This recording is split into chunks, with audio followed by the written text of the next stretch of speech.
اچھا جی، آج ہم ایک بڑی دلچسپ تجربے کی گہرائی میں جا رہے ہیں۔ ایک ایسا تجربہ جس نے نشے کے بارے میں ایک بہت بنیادی سوال اٹھایا تھا۔ جی، اور وہ سوال یہ تھا کہ کیا لت صرف منشیات کے کیمیکل میں ہے یا پھر اس کا تعلق ہمارے ماحول، ہماری زندگی کے حالات سے بھی ہے؟ بالکل، ہم بات کریں چوہوں کے پارک یعنی ریٹ پارک ایکسپیریمنٹ کی۔ یہ تحقیق کینیڈا کے ایک ماہر نفسیات بروس الیگزینڈر نے میرے خیال میں 1970s کی دہائی کے آخر میں کی تھی۔ جی ہاں، 70 کی دہائی کے آخر میں، اور اس نے واقعی نشے کو سمجھنے کے جو روایتی طریقے تھے ان کو بہت سخت چیلنج کیا۔ تو آج کی گفتگو کا مقصد یہی ہے کہ اس تحقیق کو سمجھیں، اس کے نتائج دیکھیں اور یہ کہ انسانی زندگی پر اس کے کیا اثرات ہو سکتے ہیں، خاص کر جب ہمارے پاس جو ماخذ ہے اس کا عنوان ہی ہے چوہوں کا پارک، نشے کی ماحولیاتی جڑیں۔ صحیح۔ تو آئیے اس اہم مطالعے اور اس سے جو سبق ملتے ہیں ان کو ذرا تفصیل سے دیکھتے ہیں۔ جی بالکل، غالب نظریہ یہی تھا کہ کچھ کیمیکلز ہوتے ہیں جو دماغ پر ایسے اثر ڈالتے ہیں کہ بس لت لگ جاتی ہے۔ وہ جو 1950s اور 60s کی دہائیوں میں تجربات ہوئے تھے ہاں، سنے ان کے بارے میں۔ ان میں چوہوں کو بالکل اکیلے چھوٹے چھوٹے بے رنگ سے پنجروں میں رکھا جاتا تھا اور انہیں دو آپشنز دیے جاتے تھے، یا تو سادہ پانی پی لو یا پھر نشاور دوا جیسے مورفین ملا ہوا پانی۔ اور نتیجہ ہمیشہ ایک ہی نکلتا تھا، چوہے نشاور پانی کو ترجیح دیتے تھے۔ اس سے یہ خیال بہت پکا ہو گیا کہ یہ دوائیں خود ہی اتنی طاقتور ہیں کہ جو بھی استعمال کرے گا وہ لازمی عادی ہو جائے گا۔ اچھا، تو مطلب یہ ہوا کہ پرانی ریسرچ کا لب لباب یہ تھا کہ بھائی اگر آپ کسی چوہے کو یا شاید انسان کو بھی کوئی طاقتور نشہ آور دوا دیں تو وہ اس کا عادی ہو جائے گا، چاہے کچھ بھی قیمت چکانی پڑے۔ جی، اسے کیمیکل ہک تھیوری کہتے تھے کہ کیمیکل خود ہی آپ کو جکڑ لیتا ہے۔ بظاہر تو یہی لگتا تھا، لیکن بروس الیگزینڈر جو تھے وہ اس وضاحت سے آپ کہہ لیں مطمئن نہیں تھے۔ ان کا بنیادی سوال یہ تھا کہ کیا یہ واقعی صرف کیمیکل کا قصور ہے یا پھر ان تجربات کا ماحول یعنی وہ پنجرہ؟ ہاں، وہ شدید تنہائی، وہ چھوٹا سا غیر فطری پنجرہ، کیا یہ بھی اس رویے میں کوئی کردار ادا کر رہا ہے؟ انہوں نے ایک بالکل الگ مفروضہ پیش کیا۔ کیا تھا وہ؟ ان کا خیال تھا کہ شاید جانور اور ہو سکتا ہے انسان بھی منشیات کا سہارا تب لیتے ہیں جب ان کا ماحول خالی ہو، تکلیف دہ ہو یا وہ سماجی طور پر بالکل کٹے ہوئے ہوں۔ دلچسپ بات ہے۔ انہوں نے سوچا کہ اگر چوہوں کو ایک بہتر، ایک دلچسپ اور سماجی طور پر فعال ماحول دیا جائے تو کیا وہ پھر بھی نشے کو ہی چنیں گے؟ اچھا، تو اسی سوال کا جواب ڈھونڈنے کے لیے انہوں نے وہ اپنا مشہور چوہوں کا پارک تجربہ ڈیزائن کیا۔ جی بالکل۔ انہوں نے دو بالکل مختلف دنیا بنائی۔ ایک طرف تو وہی روایتی تنگ تنہا پنجرے تھے جیسے پچھلے تجربات میں استعمال ہوتے تھے، جہاں ہر چوہا بالکل اکیلا تھا۔ صحیح۔ دوسری طرف انہوں نے ایک بہت بڑا کھلا احاطہ بنایا، اسی کو چوہوں کا پارک کہا گیا۔ یہ کوئی عام پنجرہ نہیں تھا، یہ تو بہت بڑا تھا، تقریباً 8 مربع میٹر کا۔ اوہ واہ، یعنی عام لیب کے پنجرے سے کوئی 200 گنا بڑا؟ ہاں، اور اس میں کوشش کی گئی تھی کہ چوہوں کو قدرتی ماحول جیسا لگے۔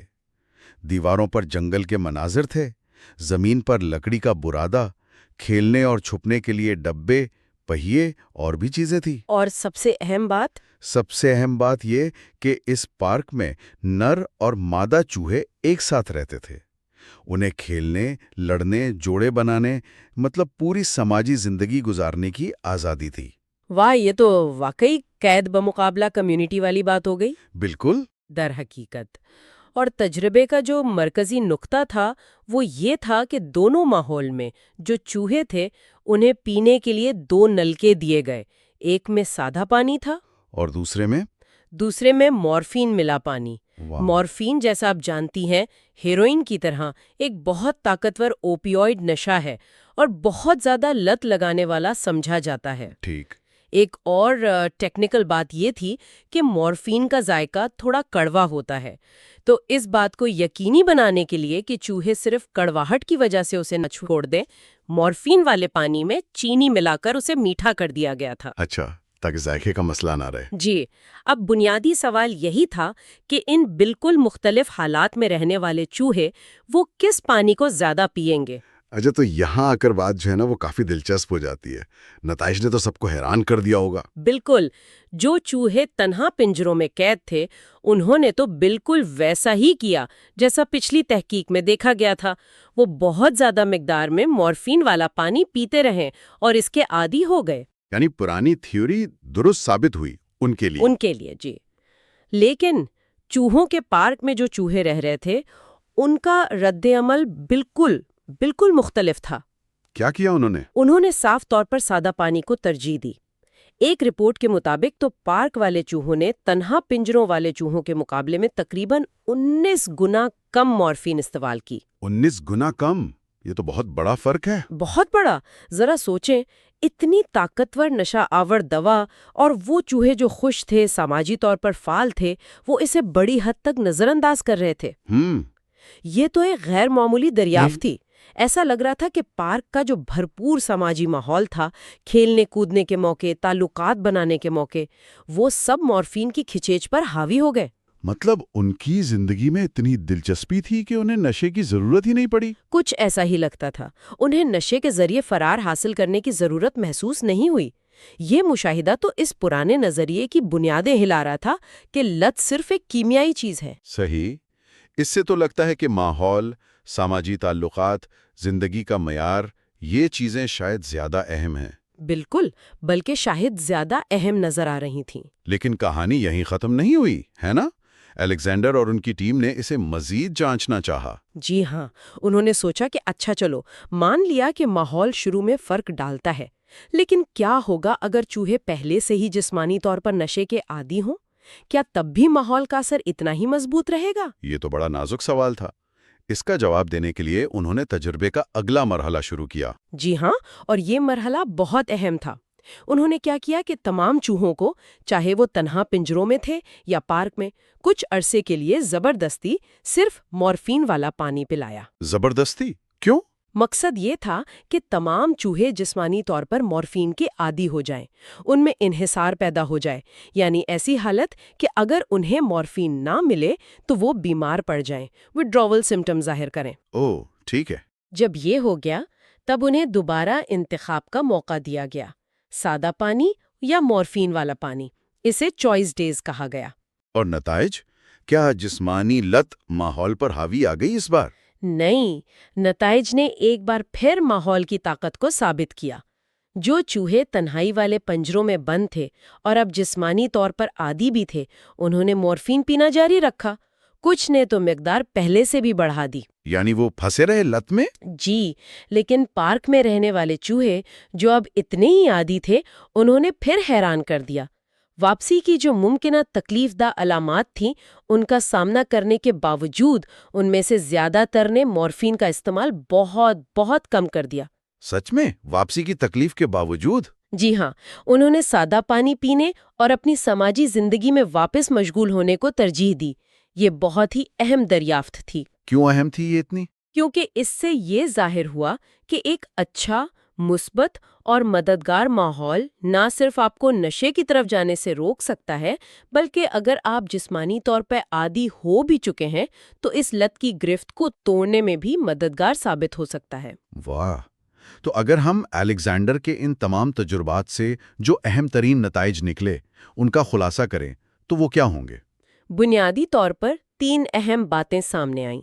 پہلی تو یہ کہ مورفین جیسی طاقتور دوائیں بھی لازمی طور پر ہر حال میں لت کا باعث نہیں بنتیں. چوہوں کو ان کا عادی بنانے کے لیے تنہائی اور دباؤ جیسے حالات تقریباً ضروری تھے. ٹھیک ہے. دوسری یہ کہ ایک بھرپور، دلچسپ اور سماجی طور پر جڑا ہوا ماحول وہ منشیات کی کشش کو بہت حد تک کم کر دیتا ہے. اور تیسری اور شاید سب سے اہم بات یہ کہ چوہوں کے رویے پر ان کے ماحول، ان کی ذہنی کیفیت اور سماجی تعلقات کا اثر وہ کیمیائی انحصار سے بھی زیادہ طاقتور ثابت ہوا. یہ تو واقعی اس وقت کی جو سوچ تھی اس کے بالکل الٹ تھا، خاص طور پر جب 70 اور 80 کی دہائیوں میں وہ منشیات کے خلاف جنگ یعنی وار آن ڈرگز کا نظریہ بہت زور پکڑ رہا تھا. جی بالکل. اس جنگ کا تو سارا زور ہی منشیات کو برا اور خطرناک قرار دینے اور ان کو ختم کرنے پر تھا. یہاں دلچسپ بات یہ ہے کہ یہ نتائج کتنے انقلابی تھے. وہ تو اس پوری سوچ کو چیلنج کر رہے تھے کہ مسئلہ صرف بری منشیات میں ہے۔ الیگزینڈر کا کام تو یہ بتا رہا تھا کہ شاید ہمیں منشیات سے زیادہ ان حالات پر توجہ دینی چاہیے جو لوگوں کو ان کی طرف دھکیلتے ہیں۔ صحیح کہہ رہی ہیں۔ بدقسمتی سے جیسا کہ ماخذ میں بھی بتایا گیا ہے، اس قسم کی تحقیق کو کافی مزاحمت کا سامنا کرنا پڑا۔ اچھا، کیا ہوا؟ 1982 میں الیگزینڈر کی تحقیق کے لیے فنڈنگ بند کر دی گئی اور وہ چوہوں کا پارک بھی ختم ہو گیا۔ یہ تو افسوس کی بات ہے۔ جی، لیکن اس کے باوجود اس مطالعے کے اثرات بہت گہرے اور دیر پا ثابت ہوئے ہیں۔ یہ آج بھی ہمیں نشے کی جو پیچیدہ نوعیت ہے اس پر غور کرنے کی دعوت دیتا ہے۔ تو اس سب کا کیا مطلب ہے؟ کیا چوہوں پر کیا گیا یہ تجربہ واقعی انسانوں پر بھی لاگو ہوتا ہے؟ مطلب یہ سوال تو ذہن میں آتا ہے کہ کیا انسانی معاشروں میں بھی نشے کی وجوہات اسی طرح ماحول سے جڑی ہو سکتی ہیں؟ بالکل۔ کیا تنہائی، غربت، بے مقصدیت، سماجی ٹوٹ پھوٹ، صدمے، کیا یہ چیزیں انسانوں کو نشے کی طرف زیادہ مائل کرتی ہیں، بالکل ان پنجروں میں بند چوہوں کی طرح؟ اگر ہم اسے بڑی تصویر سے جوڑیں تو بہت سی مماثلتیں اور شواہد ملتے ہیں۔ انسانی نفسیات اور سماجی تحقیقات بھی اسی طرف اشارہ کرتی ہیں۔ مثلاً دیکھیں، وہ افراد جو مشکل حالات میں ہوتے ہیں، جیسے شدید غربت، بے گھر ہونا، ذہنی صحت کے مسائل یا گہری تنہائی کا شکار ہوتے ہیں، ان میں نشے کی شرح زیادہ پائی جاتی ہے۔ وہ ایک طرح سے آپ کہہ لیں استعاراتی پنجرے میں قید ہوتے ہیں۔ دوسری طرف جن لوگوں کے پاس مضبوط سماجی سپورٹ نیٹ ورک ہوتا ہے، خاندان، دوست، کمیونٹی کا ساتھ، جن کی زندگی میں کوئی مقصد ہوتا ہے اور جنہیں مثبت سرگرمیوں اور مواقع تک رسائی حاصل ہوتی ہے، وہ نشے کے خطرات سے نسبتاً زیادہ محفوظ ہوتے ہیں۔ یعنی وہ ایک طرح سے پارک والی زندگی گزار رہے ہوتے ہیں۔ جی بالکل، اور یہ سمجھ آج علاج کے بہت سے جدید طریقوں کی بنیاد ہے۔ مثال کے طور پر وہ نقصان میں کمی کے پروگرام ہیں یا کمیونٹی پر مبنی بحالی کے مراکز۔ جی وہ صرف نشہ چھڑانے پر توجہ نہیں دیتے، بلکہ فرد کو معاشرے سے دوبارہ جوڑنے، رہائش، روزگار اور نفسیاتی مدد فراہم کرنے پر زور دیتے ہیں تاکہ ان کے ماحول کو بہتر بنایا جا سکے۔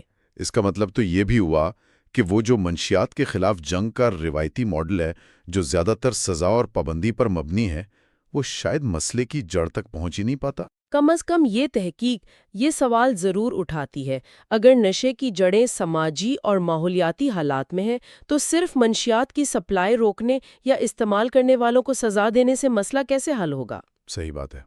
شاید زیادہ مؤثر حکمت عملی یہ ہو کہ ان بنیادی مسائل کو حل کیا جائے، غربت کم کی جائے، ذہنی صحت کی خدمات بہتر بنائی جائیں، کمیونٹیز کو مضبوط کیا جائے اور لوگوں کو بامانی زندگی گزارنے کے مواقع فراہم کیے جائیں۔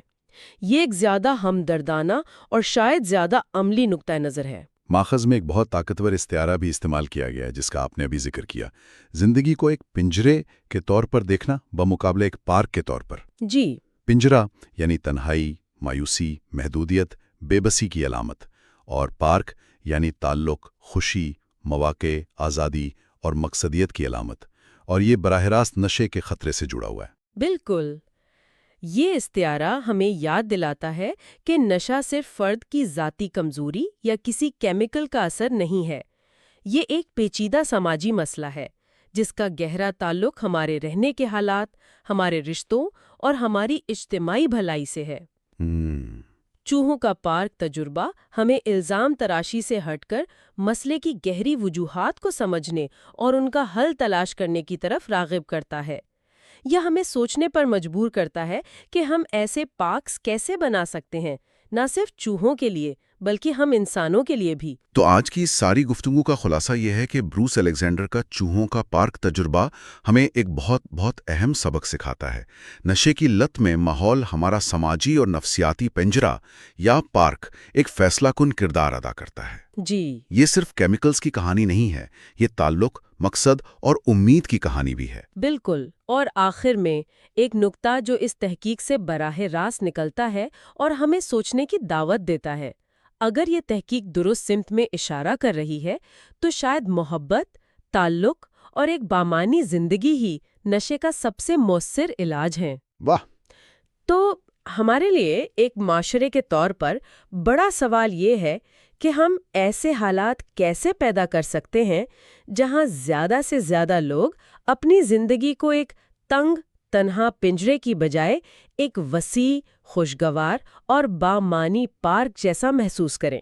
یہ واقعی ایک بڑا سوال ہے۔ جی، اور اس سوال کا جواب تلاش کرنا شاید نہ صرف نشے کے مسئلے بلکہ ہمارے بہت سے دوسرے سماجی چیلنجز پر قابو پانے کی کلید بھی ہو۔